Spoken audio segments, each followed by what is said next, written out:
नमस्कार दोस्तों, स्वागत है आपका आज के मुख्य समाचारों में। जी हां दोस्तों, आपको यहां पर देखने को मिलेंगे सुबह से लेकर शाम तक की तमाम बड़ी खबरें मुख्य समाचार ब्रेकिंग न्यूज अपडेट्स के रूप में। तो दोस्तों जान लेते हैं आज की पहली बड़ी खबर। संयुक्त किसान मोर्चा ने खारिज कर दिया केंद्र के 5 साल एमएसपी कॉन्ट्रैक्ट का प्रस्ताव।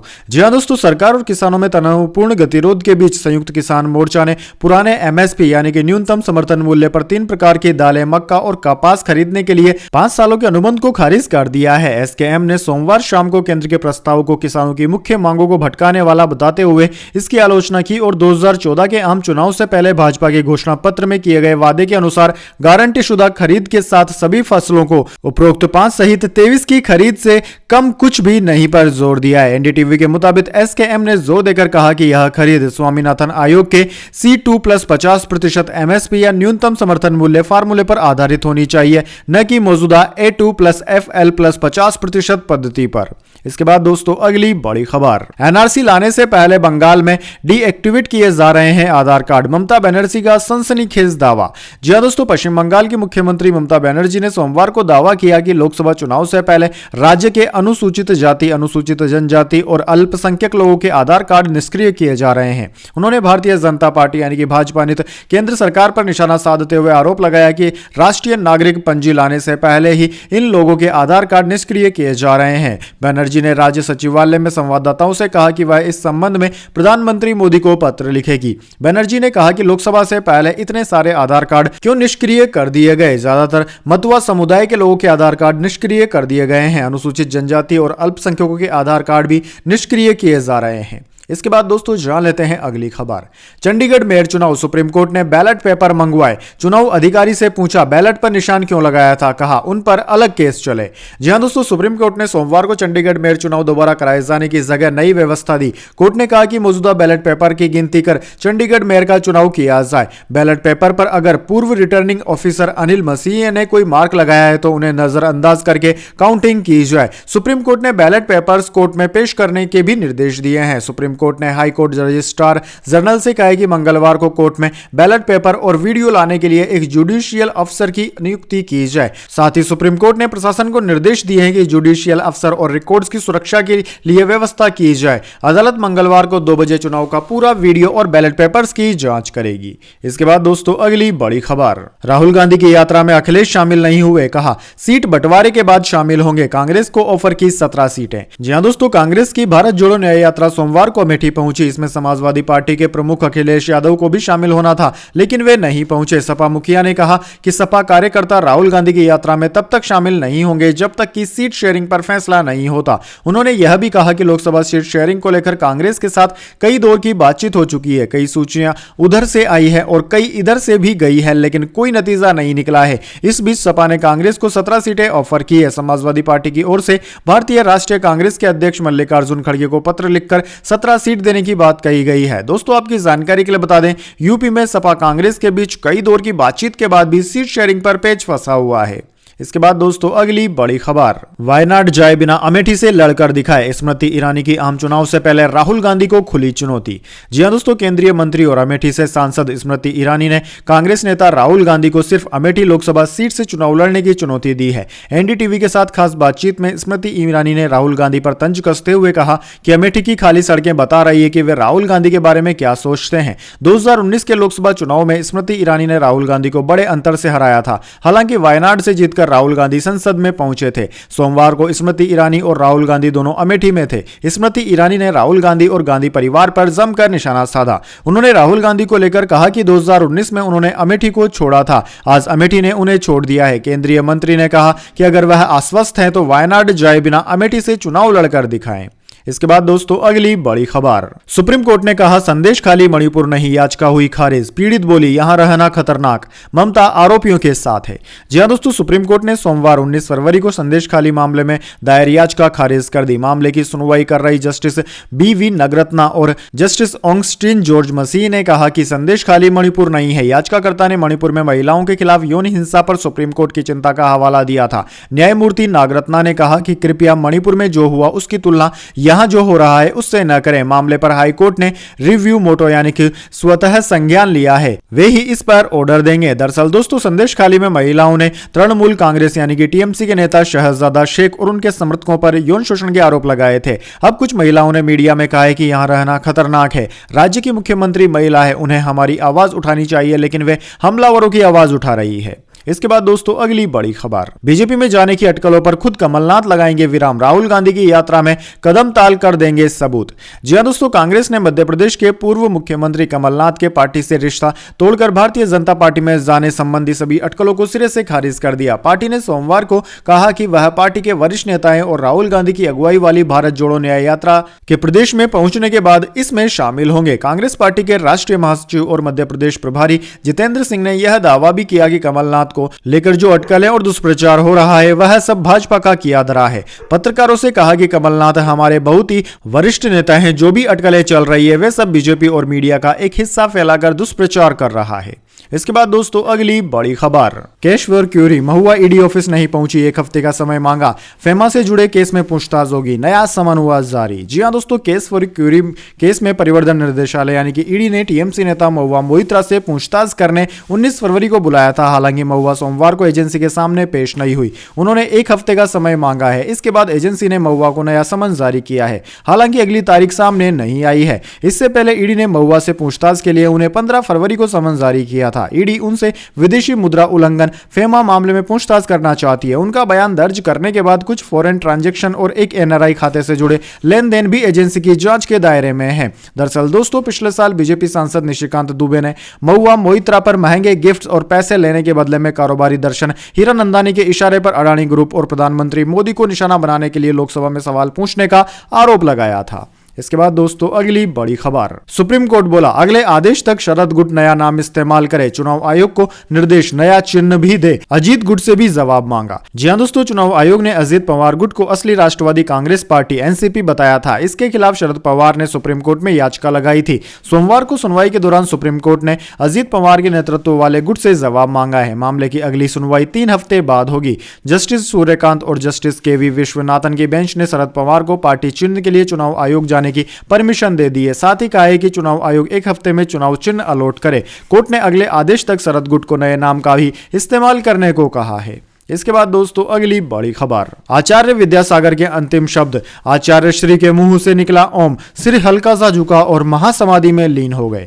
जी हां दोस्तों, 17 फरवरी रात 2:35 पर आचार्य श्री विद्यासागर जी महाराज ने डोंगरगढ़ स्थित चंद्रगिरी तीर्थ क्षेत्र में महासमाधि में प्रवेश करने से पहले सिर्फ ओम शब्द कहा, सिर हल्का सा झुका और महासमाधि में लीन हो गए। यह बात 20 साल से आखिरी क्षण तक आचार्य श्री के साथ रहे बाल ब्रह्मचारी विनय भैया ने बताई। उन्होंने कहा कि हमने कई मुनिश्री और आचार्य श्री की समाधि देखी, लेकिन ओम शब्द के साथ जागृत समाधि पहली बार देखी। उन्होंने आखिरी समय में कहा कि उनके गुरु इंतजार कर रहे हैं, उनके पास जाने का समय आ गया है। विद्यासागर जी महाराज ने पिछले 3 दिन से उपवास और मौन धारण कर लिया था। इससे पहले 9 फरवरी को उन्होंने मुनि योग सागर जी से चर्चा करने के बाद आचार्य पद का त्याग कर दिया था। उन्होंने मुनि समय सागर जी महाराज को आचार्य पद देने की घोषणा भी कर दी थी। इसके बाद दोस्तों अगली बड़ी खबर, जडेजा ने पत्नी को डेडिकेट किया मैन ऑफ द मैच, बोले मेरे पीछे उनकी मेहनत, पिता ने कहा था रिवाबा को सिर्फ पैसों से मतलब। जी हां दोस्तों, भारत के स्टार ऑलराउंडर रविंद्र जडेजा ने man of the match award अपनी पत्नी रिवाबा को डेडिकेट किया है। मैच के बाद जडेजा ने कहा कि यह special man of the match है जो मुझे होम ग्राउंड पर मिला है और मैं इसे अपनी पत्नी रिवाबा को डेडिकेट करना चाहूंगा, क्योंकि रिवाबा ने मेरे पीछे मेंटली काफी कड़ी मेहनत की है, साथ ही उसने मुझे हमेशा कॉन्फिडेंस भी दिया है। दोस्तों आपकी जानकारी के लिए बता दें, कुछ दिन पहले जडेजा के पिता ने भास्कर को दिए इंटरव्यू में कहा था कि जडेजा शादी के बाद बदल गए हैं और रिवाबा आने के बाद हमारे रिश्ते खराब हो गए हैं। पिता के बयान के बाद रविंद्र जडेजा पत्नी रिवाबा के बचाव में आए थे। उन्होंने एक सोशल मीडिया पोस्ट के जरिए कहा था कि रिवाबा को बदनाम करने की साजिश की जा रही है। जडेजा ने राजकोट टेस्ट में भारत की पहली पारी में शतक जमाया, जबकि चौथी पारी में इंग्लैंड के 5 विकेट भी चटकाए। इस दोहरे प्रदर्शन के दम पर जडेजा को प्लेयर ऑफ द मैच चुना गया। इसके बाद दोस्तों जाने अगली बड़ी खबर, लेकिन उससे पहले मेरी आपसे छोटी सी सी रिक्वेस्ट है, अगर दोस्तों आपको अभी तक हमारी न्यूज़ पसंद आई है तो एक छोटा सा लाइक जरूर दे दीजिए, और अगर आपको पसंद नहीं आई है तो बेशक आप डिसलाइक भी कर सकते हैं, लेकिन दोस्तों लाइक और डिसलाइक जरूर कीजिए, क्योंकि दोस्तों यही हमारी मेहनत का फल होता है और इसी से हमें पता चलता है कि आपको हमारी वीडियोस पसंद आ रही हैं या नहीं। तो चलिए दोस्तों जान लेते हैं आज की अगली बड़ी खबर। निफ्टी ने 22,186 का ऑल टाइम हाई बनाया। सेंसेक्स 281 अंक की तेजी के साथ 72,708 पर बंद। पेटीएम में लगातार दूसरे कारोबारी दिन रहा अपर सर्किट। जी हां दोस्तों, हफ्ते के पहले कारोबारी दिन यानी कि 19 फरवरी को शेयर बाजार में तेजी देखने को मिली। निफ्टी ने 22,186 का ऑल टाइम हाई बनाया। हालांकि यह हाई से थोड़ा नीचे आकर 81 अंक की तेजी के साथ 22,122 के स्तर पर बंद हुआ। वहीं दोस्तों सेंसेक्स में 281 की तेजी रही, जो 72,708 के स्तर पर बंद हुआ। सेंसेक्स के 30 शेयरों में से 17 में तेजी और 13 में गिरावट देखने को मिली। इसके अलावा पेटीएम के शेयर में लगातार दूसरे कारोबारी दिन 5% का अपर सर्किट भी लगा। दोस्तों बात करें इसके बाद निफ्टी 50 के टॉप गेनर और टॉप लूजर स्टॉक्स की, तो दोस्तों निफ्टी 50 के टॉप गेनर्स में आज ग्रासिम इंडस्ट्री, बजाज फिनसर्व और बजाज ऑटो रहे, जबकि निफ्टी 50 के टॉप लूजर्स में कोल इंडिया, लार्सन एंड टर्बो और एसबीआई लाइफ रहे। इसके बाद दोस्तों अगली बड़ी खबर। पासपोर्ट रैंकिंग में भारत 5 पायदान फिसलकर 85वें स्थान पर। पाकिस्तान के पास दुनिया का चौथा सबसे कमजोर पासपोर्ट, 6 देशों का पासपोर्ट सबसे पावरफुल। जी हां दोस्तों, भारत का पासपोर्ट कमजोर होता नजर आ रहा है। पासपोर्ट रैंकिंग जारी करने वाली ऑर्गेनाइजेशन हैनली एंड पार्टनर्स ने 2024 के लिए पासपोर्ट इंडेक्स जारी किया है। रैंकिंग में भारत 5 पायदान फिसलकर 85वें स्थान पर आ गया है। 2023 में भारत 80वें स्थान पर था। हालांकि पिछले साल की तुलना में इस साल भारतीय 5 ज्यादा देशों में वीजा फ्री ट्रेवल कर सकते हैं। 2023 में भारत के लोग 57 देशों में बिना वीजा ट्रेवल कर सकते थे, जबकि इस साल यह आंकड़ा बढ़कर 62 हो गया है। वहीं दुनिया में 6 देशों के पास सबसे पावरफुल पासपोर्ट है। इनमें Japan, Singapore, Spain, France, Italy और जर्मनी शामिल है। यह ranking international air transport association IATA के डेटा पर आधारित है। इसके बाद दोस्तों अगली बड़ी खबर। यूपीएससी ने बदले एप्लीकेशन के नियम। फॉर्म में नहीं लगा सकते 10 दिन से पुरानी फोटो, ज्वाइनिंग तक नहीं बदल सकेंगे लुक।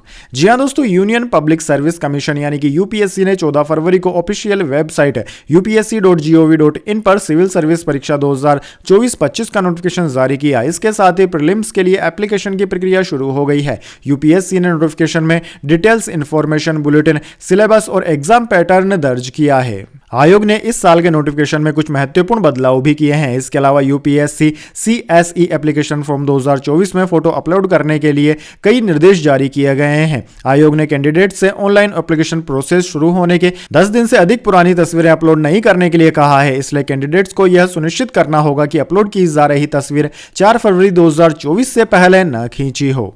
इसके बाद दोस्तों अगली बड़ी खबर। स्कूल में मोबाइल बैन के पक्ष में Kevin Pietersen. British PM Sunak का समर्थन किया। हर स्कूल के लिए नियम बनाने की मांग की। जी हां दोस्तों, स्कूल में मोबाइल बैन मामले में पूर्व इंग्लिश कप्तान केविन पीटरसन ने ब्रिटेन के प्रधानमंत्री ऋषि सुनक का समर्थन किया है। 43 साल के पूर्व क्रिकेटर ने सोमवार को एक सोशल मीडिया पोस्ट में लिखा कि मैं इसका पूरी तरह समर्थन करता हूं, क्योंकि बच्चे अपनी डिवाइस में डूबते जा रहे हैं। पीटरसन ने प्रधानमंत्री सुनक को टैग करते हुए लिखा कि प्रधानमंत्री इस मसले में यूके के हर स्कूल के लिए व्यापक नियम बनाए। पीटरसन की पोस्ट के बाद एक बार फिर स्कूल में मोबाइल बैन और न करने पर बहस छिड़ गई है। इसके बाद दोस्तों अगली बड़ी खबर।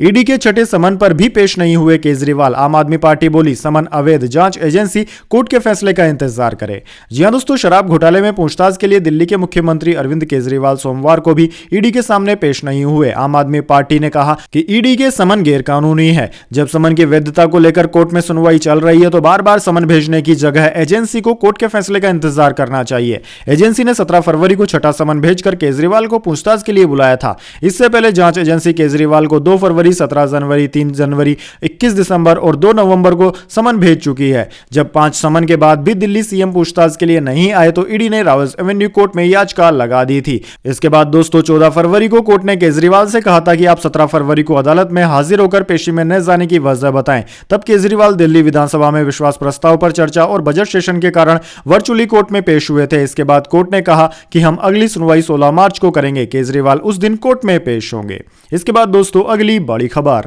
सरकार से नहीं बनी बात, अब 21 फरवरी को दिल्ली कूच, किसानों ने बताया आगे का प्लान। जी हां दोस्तों, पंजाब और हरियाणा के किसान अपनी मांगों पर अड़े हुए हैं। इसी बीच सोमवार को शंभू बॉर्डर पर किसान नेताओं की एक अहम बैठक हुई थी। इस बैठक में किसान संगठनों ने केंद्र सरकार के प्रस्ताव को अस्वीकार कर दिया। किसानों ने 21 फरवरी को दिल्ली कूच करने की तैयारी करने के लिए कहा है। किसान नेता जगजीत सिंह ढल्लेवाल ने कहा कि सरकार की नीयत में खोट है। सरकार हमारी मांगों पर गंभीर नहीं है। हम चाहते हैं कि सरकार 23 फसलों पर MSP यानी कि न्यूनतम समर्थन मूल्य का फार्मूला फार्मूला तय करे। सरकार के प्रस्ताव से किसानों को कोई लाभ नहीं होने वाला है। डल्लेवाल ने कहा कि हमने तय किया है कि सरकार की ओर से जो प्रस्ताव दिया गया है उसमें किसी तरह की स्पष्टता नहीं है। सरकार ने जो प्रस्ताव दिया है उसका नाप तोल किया जाए तो उसमें कुछ नजर नहीं आ रहा है। हमारी सरकार 1.75 लाख करोड़ रुपए का ताड़ का तेल बाहर से खरीदती है, लेकिन अगर इतनी धनराशि खेती के लिए, तिलहन के लिए लगाई जाती है तो किसान इससे बहुत ज्यादा फायदेमंद होता।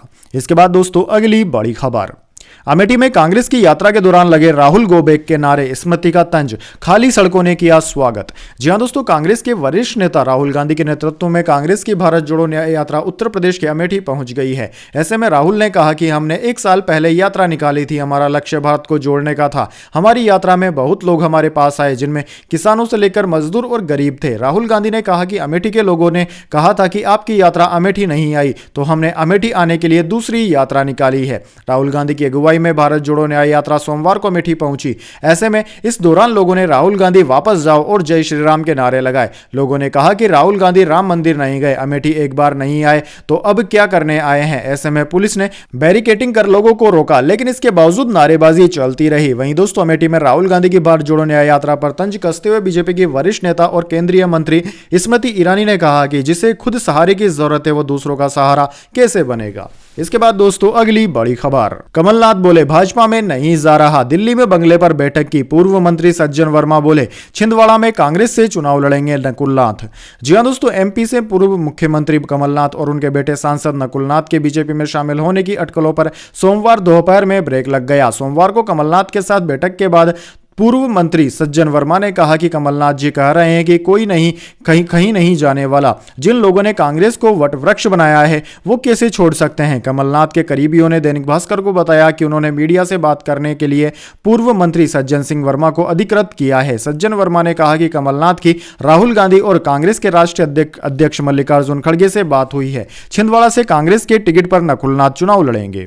इसके बाद दोस्तों अगली बड़ी खबर, बर्फ की सफेद चादर से ढका जम्मू कश्मीर। कश्मीर के ऊपरी इलाकों में भारी बर्फबारी, कई जिलों में येलो अलर्ट जारी। जी हां दोस्तों, जम्मू कश्मीर के कई इलाकों में भारी बारिश और बर्फबारी हो रही है, जहां घूमने पहुंचे पर्यटकों ने स्नोफॉल का खूब लुत्फ उठाया। बर्फबारी के कारण कई इलाकों में गाड़ियों की आवाजाही प्रभावित हुई है। वहीं मौसम विभाग ने बदलते मौसम को देखते हुए 10 जिलों में येलो अलर्ट जारी कर दिया है। तो दोस्तों यह थी आज की तमाम बड़ी खबरें। इसके बाद दोस्तों बारी आती है आज के माइंड क्यूज क्वेश्चन की। जी हां दोस्तों, एक आसान से सवाल का जवाब देकर आप जीत सकते हैं एक सरप्राइज गिफ्ट हमारे YouTube चैनल की ओर से। तो दोस्तों आज का सवाल आपकी स्क्रीन पर आ चुका है। भारत का सबसे गर्म राज्य कौन सा है। जी हां दोस्तों, अगर आप जानते हैं भारत का सबसे गर्म राज्य कौन सा है तो जल्दी से उस राज्य का नाम कमेंट बॉक्स में लिख दीजिए। अगर दोस्तों आपका जवाब होता है एकदम सही और आप चुन जाते हैं लकी विजेता के रूप में, तो आपको मिल सकता है एक सरप्राइज गिफ्ट हमारे YouTube चैनल की ओर से। तो दोस्तों जल्दी से अपना उत्तर कमेंट बॉक्स में लिख दीजिए, वीडियो को लाइक कर लीजिए और चैनल को सब्सक्राइब करके बेल आइकन भी दबा लीजिए। धन्यवाद। वंदे मातरम। जय हिंद, जय भारत।